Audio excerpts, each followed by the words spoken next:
the pride of the Italian Riviera, sliced through the azure waters of the Mediterranean.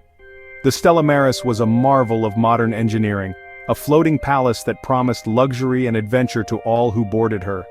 With her gleaming white hull and elegant design, she was a sight to behold, a beacon of opulence on the high seas. It was August 15, 2024, the sun blazed, the Mediterranean was a canvas of deep blue, stretching endlessly under the golden rays of the summer sun. The weather was perfect, the kind of day that made you forget all your worries and simply live in the moment. Laughter and the scent of sunscreen filled the air. Children ran about, their giggles mingling with the soft hum of the ship's engines. Couples lounged on deck chairs, sipping cocktails and soaking up the sun. The atmosphere was one of pure joy and relaxation. Passengers, a mix of nationalities and ages, basked on deck, indulging in the carefree bliss of a summer cruise. They were oblivious to the fact that their dream vacation was about to turn into a living nightmare. They chatted and laughed, completely unaware of the danger that lurked just beyond the horizon. Unaware of the dark storm brewing on the horizon, the sky, once clear and bright, began to change. Dark clouds gathered, casting an ominous shadow over the sparkling sea. The wind picked up, a subtle but unmistakable sign of the tempest that was fast approaching. A storm that would shatter the illusion of paradise and plunge them into a nightmare. The waves grew taller, more menacing as the ship rocked and swayed. Panic began to set in among the passengers, their carefree laughter replaced by cries of fear and confusion.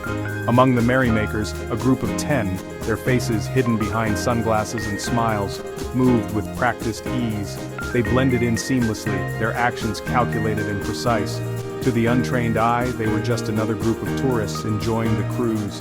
They were the wolves in sheep's clothing, their true intentions masked by their friendly demeanor. They watched and waited, their eyes scanning the crowd for any sign of suspicion. But there was none. The passengers were too caught up in their own enjoyment to notice the threat in their midst. Members of a splinter cell known as the Sword of Damocles, an extremist group infamous for its ruthlessness. They had planned this operation for months, every detail meticulously thought out. Their goal was simple, to spread fear and chaos on a global scale. Their leader, a man known only as the Jackal, watched the unsuspecting crowd, his heart cold, his eyes burning with fanaticism. The trap was set. He had orchestrated every move, every step with the precision of a master chess player. Now all that was left was to execute the plan. Soon, it would become a floating prison, a stage for terror on a global scale. The passengers, once carefree and joyous, would find themselves trapped in a nightmare from which there was no escape. The Stella Maris, once a symbol of luxury and adventure, would become a vessel of fear and despair. The world would watch in horror as the events unfolded, a stark reminder of the fragility of peace and the ever-present threat of terror. The first sign of trouble came just after lunch. The passengers were enjoying a leisurely meal, the clinking of cutlery and soft murmur of conversation filling the air. The sun was shining and the sea was calm, giving no hint of the storm that was about to break. A high-pitched siren, chilling and alien, pierced the air, shattering the tranquility. It was a sound that no one on board had ever heard before, a sound that immediately set hearts racing and minds spinning with questions, followed by an announcement in broken English. The voice crackled through the speakers, disjointed and urgent, making it difficult to understand but impossible to ignore. Passengers, initially confused, fell silent as the gravity of the situation sank in. Faces turned pale and eyes widened in fear. The festive atmosphere of the cruise was replaced by a heavy, oppressive silence. Armed men, their faces now masked, emerged from below deck, brandishing automatic weapons and shouting orders. Panic erupted. The sight of the weapons and the masked faces was enough to send everyone into a frenzy. Screams filled the air, sharp and chaotic, as the terrorists, moving with brutal efficiency, herded the terrified passengers and crew into the ship's grand ballroom, a place of revelry now transformed into a cage of fear. The once joyous room, filled with laughter and music, was now a prison echoing with cries of despair. The ship, once a floating paradise, was now under the control of the Sword of Damocles, a name that would soon be etched into the annals of terror. The Jackal, his voice amplified by the ship's PA system, addressed his captives, a chilling mix of fanaticism and cold calculation in his tone.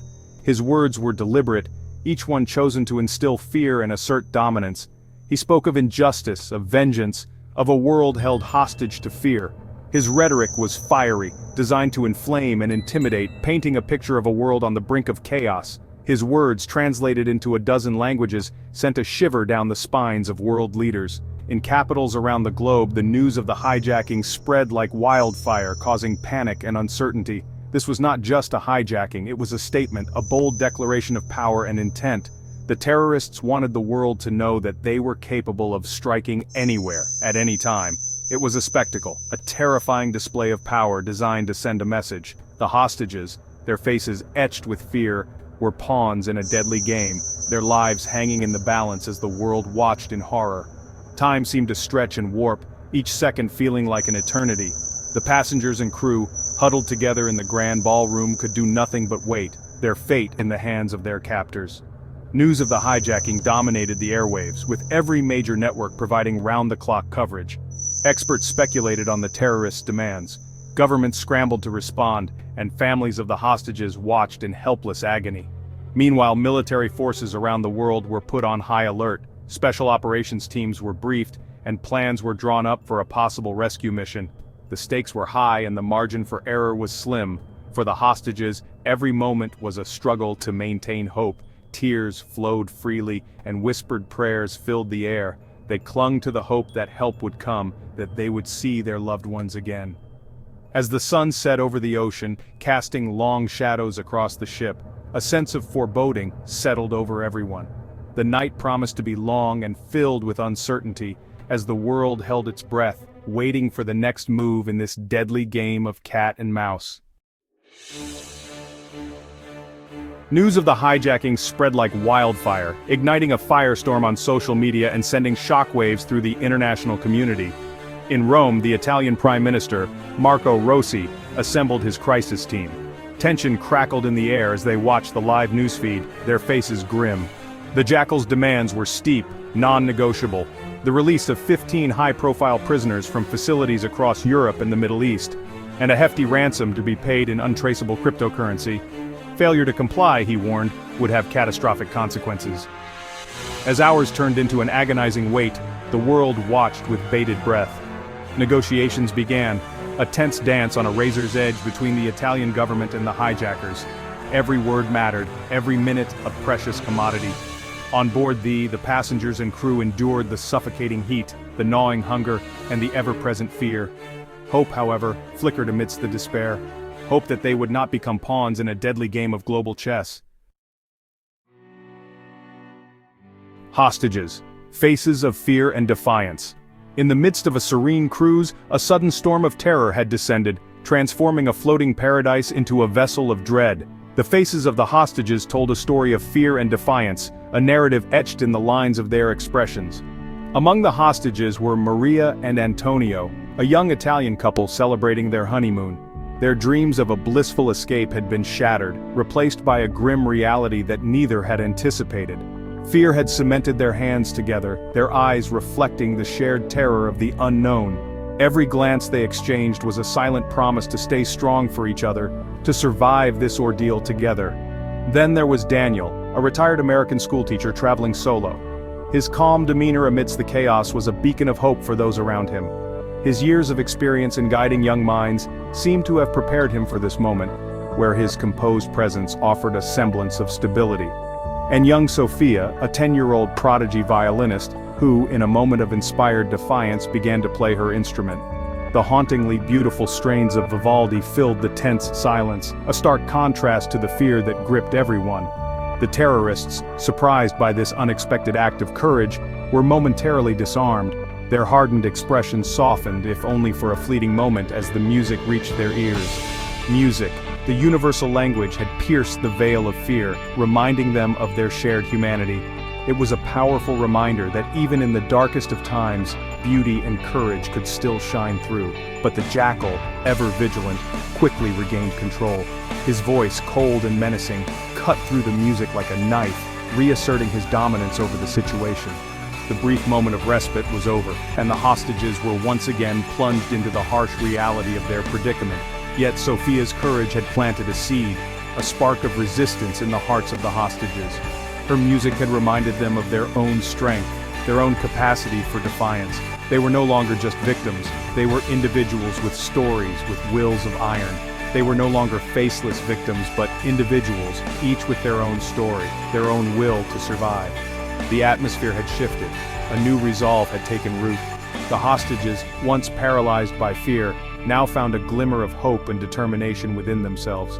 They knew that together, they could endure, and perhaps even overcome, the terror that had befallen them.